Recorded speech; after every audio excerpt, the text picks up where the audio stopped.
Okay, now I've got everything all back together, and I just want to show you how the shield mounts onto the arm. It's really simple and really secure, it seems so. Just got a little peg on here, like that, and then on the back of the arm, let's turn that around. You can see there's a little hole there. Just one little peg, and voila. And it looks like it would be just like that, but luckily there's a joint in there that the shield doesn't have to stay on the back of the arm, which is really a shame about a lot of kits with a similar kind of shield design, but luckily it's got a joint so we can turn it around so it can be at least a little bit on the side of the arm, but not totally because of the shoulder armor. I guess if we bend the shoulder, it can get on the side of the arm like that, but it's not going to actually cover the arm, so it doesn't really do a whole lot of good there. I guess if you turn it like so, there, you could get it covering like that. So that's cool. Once we've got the heavy weapon system that has a much larger shield, it's going to get a lot more coverage on there. Alright, and for the weapons, the same goes for the bazooka and the rifle. There is a small little peg inside there. I don't think this is really new to anyone, but just in case, I'll show you. Small little peg that folds out. You can see that. And then in the hand, got another peg that folds out in the opposite space. So you can see inside the hand there. I might need to get a tool to pull this out. Yeah, needed a tool, so here's why you always keep a hobby knife handy. Pull that out. So those are opposite, and then just you want to feed the trigger finger, helps to move the thumb out of the way.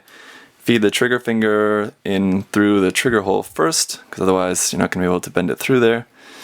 Plug those in together carefully, and I stress carefully because those pegs are really small and very easily broken off, so definitely be careful when you're working with those pegs. I missed the trigger finger, but we'll get the idea anyway. So there we go. There, holding the beam rifle, very secure. The beam rifle is pretty simple. It's not really all that heavy. It's kind of slouching now, but there we go. The hand was a little bit loose from the wrist. As you can see, it's going to have not much problem holding that straight out like that.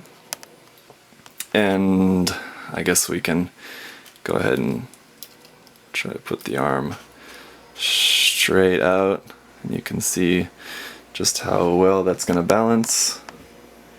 Doesn't seem like it's going to have too many problems. If you left it like that for a really long time, of course, I think it's going to start to droop a little bit, but right now it's fine. While I've got that there, I just want to show you the shoulder armor, or sorry, the shoulder joint. It's another thing that's really, really nice about this kit.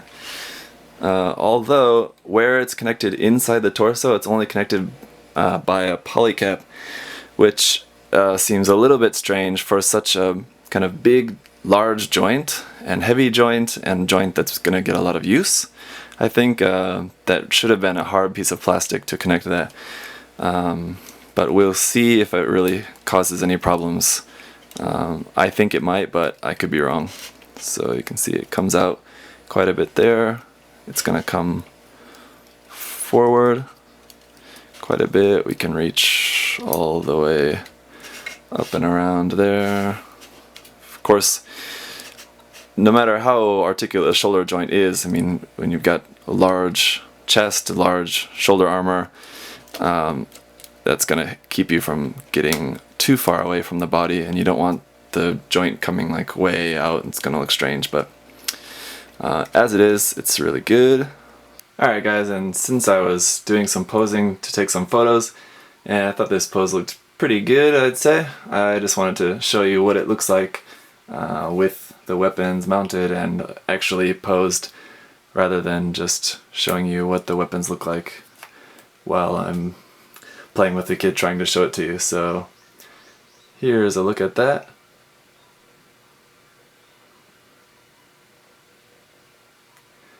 As you can see, I've got some of the hatches open as well. Not all of them and not perfectly, so please don't comment and tell me, oh, you forgot to have this hatch open or something like that. Yes, I know. Anyway, you get the idea. It's an awesome looking kit.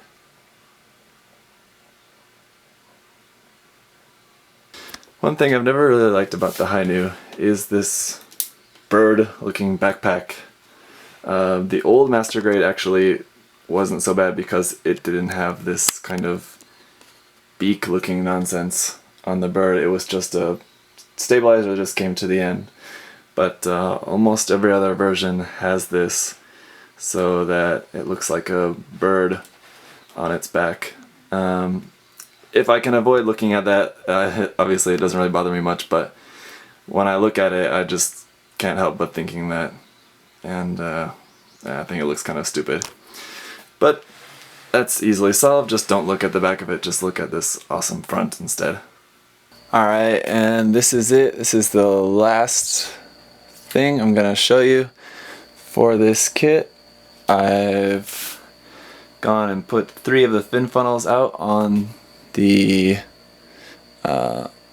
effect parts. It was a little bit more difficult than I thought. The effect part joints are really tight, which is good, but when you're trying to pose it and you need to just make some small adjustments, it can be a little bit difficult. So it takes some time to get them posed exactly right, but they definitely work really well. I mean, if you're going to be wanting to display this kit with the fin funnels out posed like that, it's going to be a great way to do it.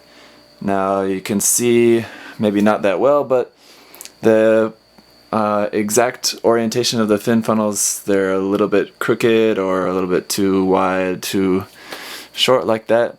I imagine that you could use the same effect parts that were in the in with the new Gundam, what was that, the online exclusive effect parts for that. You could use those, would help keep the shape of the fin funnels correct. I don't know if Bandai's planning on releasing anything like that for this kit. We're gonna be getting the heavy weapon system, but that doesn't come with any effect parts for the funnels, so we'll just have to see. Otherwise, there is also third-party options of the online exclusive, so though it's a little bit hard to find, I'm sure you could still find the Bandai version, but it's definitely going to cost you a lot. You could always go with a third-party option. Sorry, you didn't hear that, Bandai.